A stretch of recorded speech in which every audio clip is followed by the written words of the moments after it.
കേരളത്തിനു വേണ്ടി ഒറ്റക്കെട്ടായ നിലപാടെടുക്കണമെന്ന വികാരമാണ് എംപിമാരുടെ യോഗത്തിൽ ഉയർന്നു വന്നതെന്ന് മന്ത്രി കെ രാജൻ. മുണ്ടക്കൈ ചൂരൽമല ദുരന്തത്തിൽ കേന്ദ്രത്തിന്റേത് നിഷേധാത്മക നിലപാടാണ്. NDRF മാനദണ്ഡപ്രകാരം കൃത്യമായ പണം സർക്കാർ ചെലവാക്കിയിട്ടുണ്ട്. പ്രതിപക്ഷ എംപിമാർക്ക് ഇക്കാര്യം ബോധ്യപ്പെട്ടു.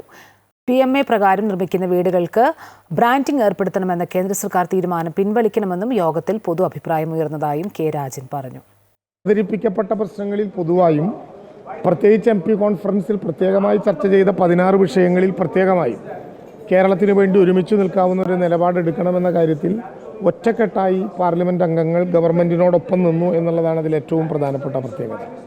പ്രത്യേകിച്ച് മുണ്ടക്കൈ ചൂരൽമല ദുരന്തവുമായി ബന്ധപ്പെട്ട് കേരളത്തിനോട് കേന്ദ്രം കാണിക്കുന്ന അവഗണനയ്ക്കെതിരായിട്ടുള്ള വലിയ വികാരം ഈ പാർലമെൻറ്റ് അംഗങ്ങളുടെ സമ്മേളനത്തിൽ ഉയർന്നു.